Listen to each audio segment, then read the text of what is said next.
Have you ever laid awake at 3 a.m. exhausted, but your brain is running about an email you sent 3 days ago or what you need to buy at the grocery store tomorrow? You're not alone. Your nervous system may be on high alert and it may need a reset. And unfortunately, no amount of lavender spray is going to fix that.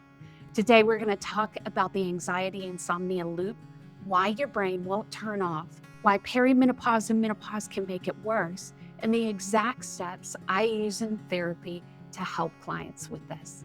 I'm Keely Rodriguez. I am a licensed professional counselor supervisor, and I specialize in helping women in their 30s, 40s, and 50s heal from high-functioning anxiety, trauma, grief, and the exhaustion of carrying too much. So let's talk about what is actually happening in your body when you can't sleep. I call this the anxiety-insomnia loop.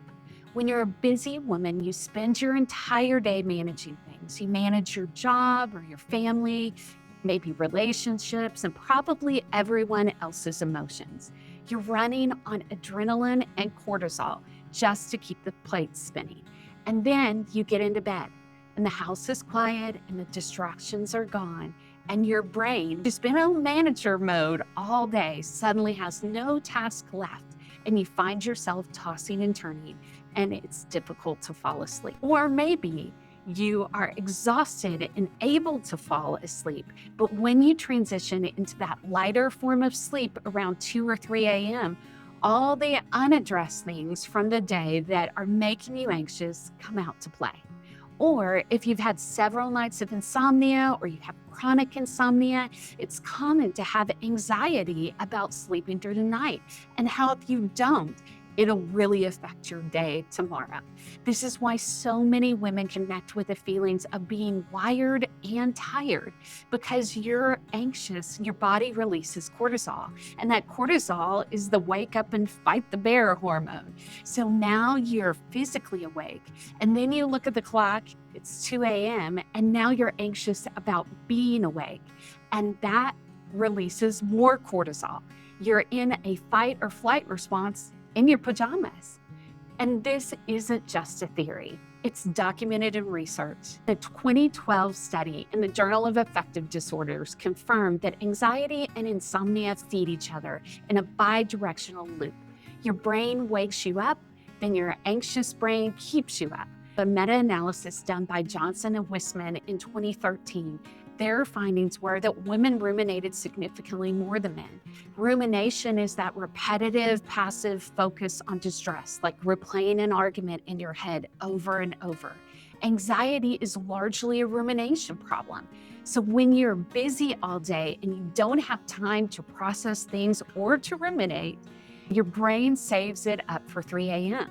It's like trying to process the backlog of your life when there are no other distractions.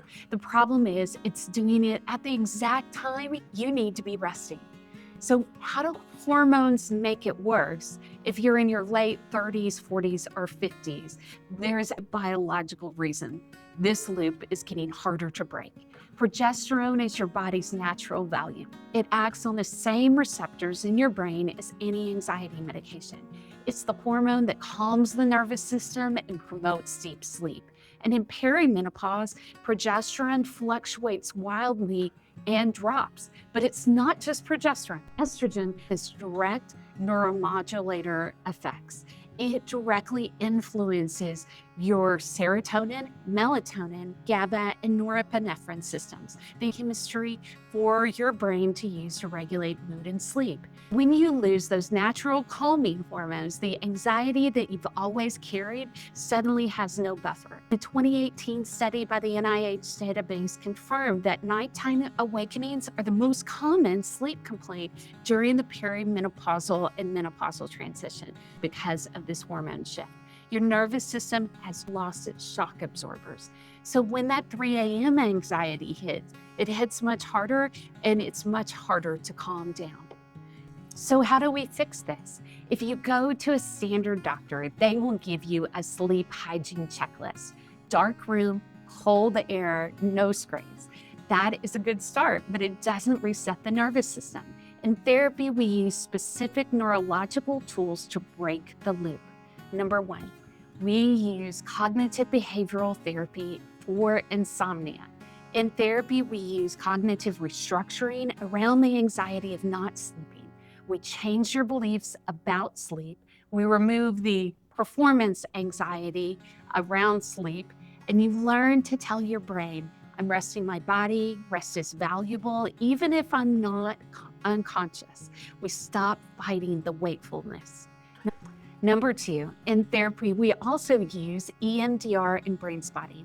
If you've had significant problems with insomnia, it's completely valid that you've developed sleep anxiety. EMDR and Brainspotting are such great interventions to process the anxiety that you're experiencing that keeps you awake. And they also help process the anxiety that goes unaddressed during the day and resurfaces at night.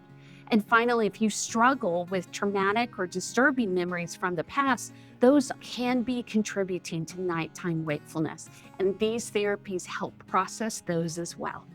Number 3, DBT skills and practical tools. In therapy, we use dialectical behavioral therapy skills to help you regulate your nervous system during the day and in the dark. Finally, here are a few things I recommend to my clients that are practical tips to help signal to the brain that it's okay to relax. I recommend using an eye mask with Bluetooth speakers to listen to a really boring book or a yoga nidra meditation to help you fall asleep at night, stay asleep when you wake up in the middle of the night. Sleep apps are great.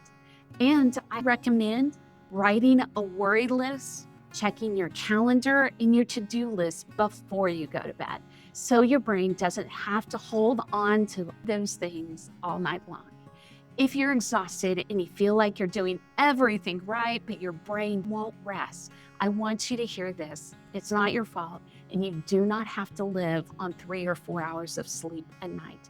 Therapy can help you reset this loop. If you're in Texas and you're ready to get your sleep and your sanity back, click the link in the description below to schedule a consultation with me. If you found this helpful, please like and subscribe to the channel. It helps me reach more women who need to hear this. I'll see you in the next video.